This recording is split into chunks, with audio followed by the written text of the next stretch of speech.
Dear students, आज हम लोग मुद्रा के मूल्य से संबंधित सिद्धांत का अध्ययन कर रहे हैं। मुद्रा के मूल्य से जो भी सिद्धांत संबंधित होते हैं उन्हें मुद्रा के सिद्धांत कहा जाता है।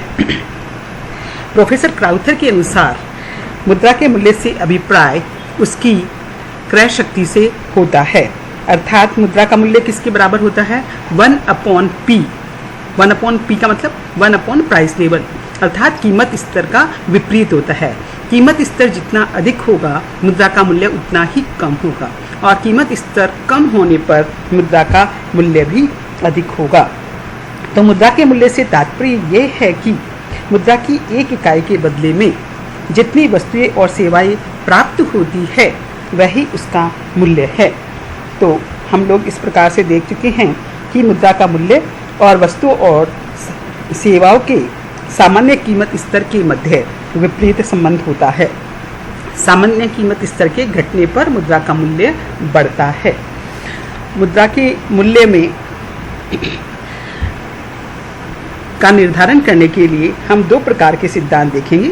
एक तो है मुद्रा का परिमाण सिद्धांत और दूसरा है केन्स का परिमाण सिद्धांत। मुद्रा के परिमाण सिद्धांत के अंतर्गत भी हम दो सिद्धांत देखेंगे, फिशर का समीकरण या इसको नगद लेन देन दृष्टिकोण भी कहते हैं, दूसरा कैम्ब्रिज समीकरण या नगद शेष समीकरण, या इसे मुद्रा का नव परंपरावादी सिद्धांत भी कहते हैं। तो हमें ये सब नाम याद होने चाहिए, जिस भी नाम से एग्जाम में आए तो आप लोग बच्चों इसको कर पाएँ, इसलिए इन सब के नाम बताए गए हैं। तो सबसे पहले आज हम लोग देख रहे हैं नगद लेन देन या फिशर का सिद्धांत, कैश ट्रांजैक्शन थ्योरी इसको कहते हैं। तो हम लोग सबसे पहले इसको अभी देखते हैं। मुद्रा का जो परिमाण सिद्धांत है वो मुद्रा के मूल्य निर्धारण का सबसे पुराना सिद्धांत है। इस सिद्धांत का प्रतिपादन सन 1566 में फ्रेंच अर्थशास्त्री जीन बॉडिन ने किया था, और उसके पश्चात इटली के अर्थशास्त्री दावनचत्ती, अंग्रेज अर्थशास्त्री जॉन लॉक तथा 1752 में डेविड ह्यूम ने भी इस सिद्धांत की स्पष्ट रूप से व्याख्या की, और 20वीं शताब्दी में इस सिद्धांत की विस्तृत व्याख्या professor Fisher, Marshall, Pigou Robertson आदि अर्थशास्त्रियों ने की, और मिल्टन फ्रीडमैन ने जो इसका सिद्धांत दिया है उसे आधुनिक परिमाण सिद्धांत कहा जाता है। तो सबसे पहले हम लोग आज किसका सिद्धांत देख रहे हैं? फिशर का समीकरण या नगद व्यवसाय या नगद लेन देन जो है दृष्टिकोण, उसको हम लोग देख रहे हैं। प्रोफेसर फिशर ने 1911 में अपनी एक पुस्तक प्रकाशित की थी जिसका नाम था परचेजिंग पावर ऑफ मनी, और इस पुस्तक में उन्होंने इस नगद व्यवसाय दृष्टिकोण का प्रतिपादन किया। उन्होंने बताया कि मुद्रा के चलन वेग तथा व्यापार की मात्रा के स्थिर रहने पर कीमत स्तर में प्रत्यक्ष रूप से मुद्रा के परिमाण में होने वाले परिवर्तनों के अनुसार परिवर्तन होते हैं। अर्थात इसका अभिप्राय यह है कि मुद्रा के चलन वेग और व्यापार की मात्रा को स्थिर कर दिया जाए तो मुद्रा की मात्रा बढ़ाने पर प्रत्यक्ष रूप से कीमत स्तर भी बढ़ जाएगा।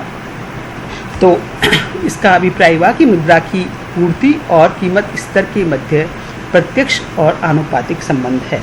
आनुपातिक का अभिप्राय यह है कि यदि 10% से मुद्रा की पूर्ति बढ़ाते हैं तो कीमत स्तर भी 10% से बढ़ जाता है।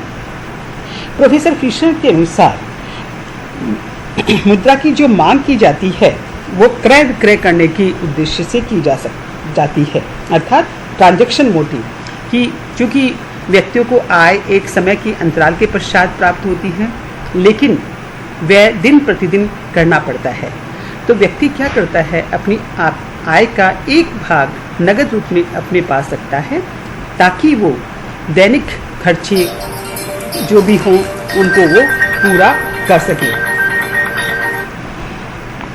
तो उन्होंने केवल सौदों की पूर्ति के लिए मुद्रा की मांग को माना है, और उन्होंने बताया कि मुद्रा का मूल्य अन्य वस्तु के मूल्यों की तरह ही मुद्रा की मांग और पूर्ति के द्वारा निर्धारित होता है, अर्थात जिस बिंदु पर मुद्रा की मांग और मुद्रा की पूर्ति एक दूसरे के बराबर होती है वहाँ पर मुद्रा का मूल्य निर्धारित होता है।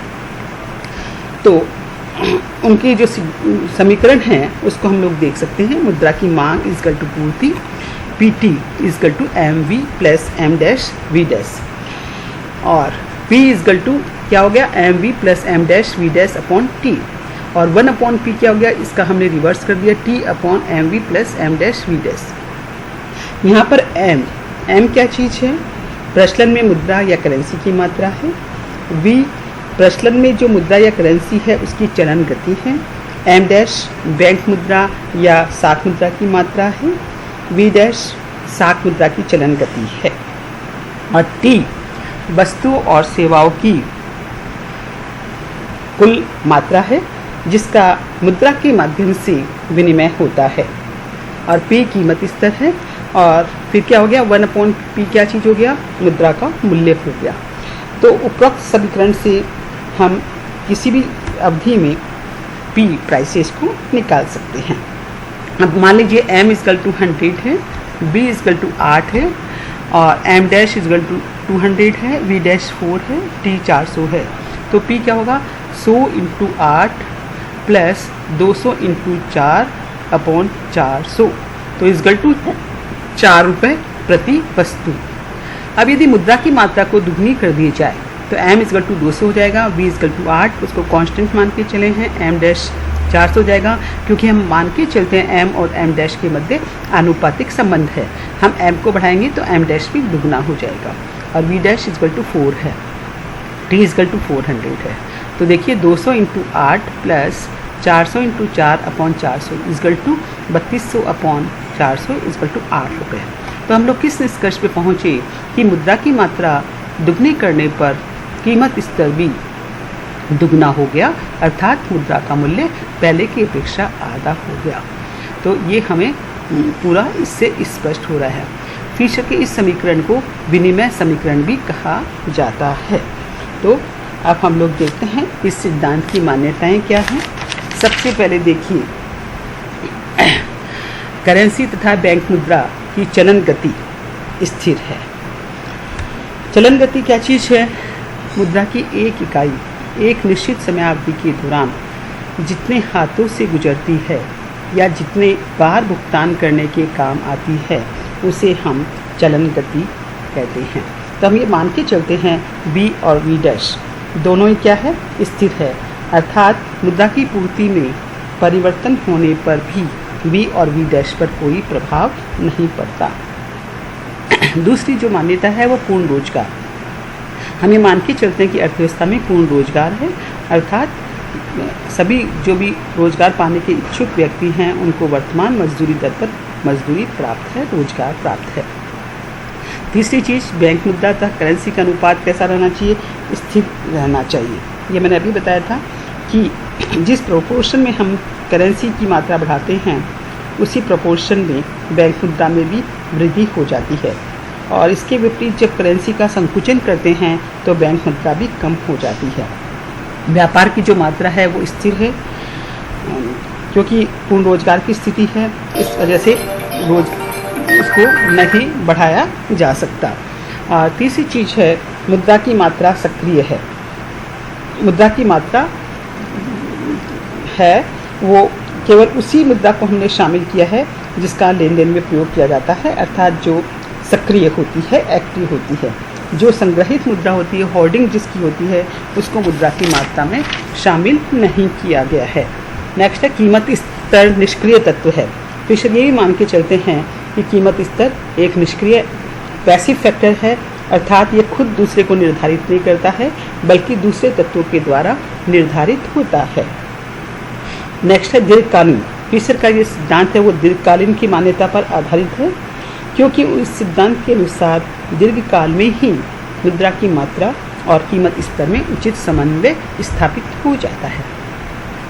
अब हम लोग रेखा चित्र के द्वारा भी इसको देख सकते हैं। सबसे पहले देखिए ऊपर वाला डायग्राम, इसके अंतर्गत हमने y एक्सिस पर कीमत स्तर दिखाया है, x एक्सिस पर मनी सप्लाई दिखाई है, ठीक है। और इसके अंतर्गत हम ये बता रहे हैं कि मुद्रा की मात्रा जिस प्रोपोर्शन में बढ़ती है उसी प्रपोर्शन में कीमत स्तर बढ़ जाता है। ये देखिए, सबसे पहले जब OM है मनी सप्लाई तो कीमत स्तर OP है। जब मनी सप्लाई OM से बढ़कर OM1 हो जाती है तो कीमत स्तर OP से बढ़कर कितना होता है, OP1 हो जाता है। इसी भांति मनी सप्लाई OM2 होने पर कीमत स्तर OP1 से बढ़कर OP2 हो जाता है। अर्थात हम लोग इस निष्कर्ष पे पहुँचे हैं कि कीमत स्तर और मुद्रा की मात्रा में आनुपातिक संबंध है। 10% से यदि हम मुद्रा की मात्रा बढ़ाते हैं तो कीमत स्तर भी 10% से बढ़ जाता है। अब देखिए नीचे वाले रेखाचित्र। देखिए नीचे वाले रेखाचित्र में हमने मुद्रा की मात्रा दिखाई है x एक्सिस पे और y एक्सिस पर मुद्रा का मूल्य दिखाया है। हाँ, इस रेखाचित्र के द्वारा हम ये बताना चाहते हैं कि मुद्रा की पूर्ति और मुद्रा के मूल्य के मध्य विपरीत संबंध है। जैसे OM2 यदि मनी सप्लाई है तो मुद्रा का मूल्य है OAP1 ये है। अब यदि मुद्रा की पूर्ति बढ़ाकर OM1 से OM2 कर दी जाती है तो मुद्रा का मूल्य कम होकर 1/P1 से 1/P2 हो जाता है। तो इस प्रकार से आप लोग देखते हैं कि मुद्रा के मूल्य और मुद्रा की पूर्ति के मध्य विपरीत संबंध है और ये हमें VV वक्र प्राप्त होता है जो कि ABC इन बिंदुओं को मिलाने के बाद प्राप्त होता है। तो ये दोनों डायग्राम्स मैंने आपको स्पष्ट किए हैं। इनके आधार पर हम ये बता सकते हैं कि प्रोफेसर फिशर ये मानकर चले थे कि मुद्रा की पूर्ति और कीमत स्तर के मध्य प्रत्यक्ष और आनुपातिक संबंध है। इसके पीछे लॉजिक ये है कि पहली चीज़, जब मनी सप्लाई बढ़ती है तो उसी प्रपोर्शन में वस्तुओं और सेवाओं की मांग बढ़ जाती है, क्योंकि वो मानकर चले थे कि मुद्रा केवल विनिमय के माध्यम के रूप में ही कार्य करती है। तो जब 10% से मनी सप्लाई बढ़ेगी तो वस्तुओं और सेवाओं की मांग भी 10% से बढ़ जाएगी। वस्तुओं और सेवाओं की मांग 10% से बढ़ जाने पर उत्पादन को बढ़ाया जाना संभव नहीं है, क्योंकि वो मानकर चले थे फिशर की अर्थव्यवस्था में पूर्ण रोजगार है। तो 10% से वस्तु और सेवाओं की मांग बढ़ी, उत्पादन में वृद्धि करना संभव नहीं है, because there is already full employment in the economy.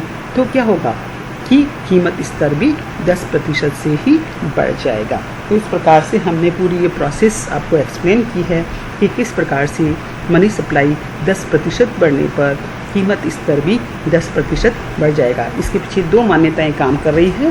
पहली, मुद्रा का केवल विनिमय के माध्यम के रूप में उपयोग किया जाता है, संचय नहीं किया जाता है, और दूसरी अर्थव्यवस्था में पूर्ण रोजगार है। तो इस प्रकार से स्पष्ट है कि मुद्रा की पूर्ति और कीमत स्तर के मध्य प्रत्यक्ष और आनुपातिक संबंध है, जबकि मुद्रा की पूर्ति और मुद्रा के मूल्य के मध्य विपरीत संबंध है।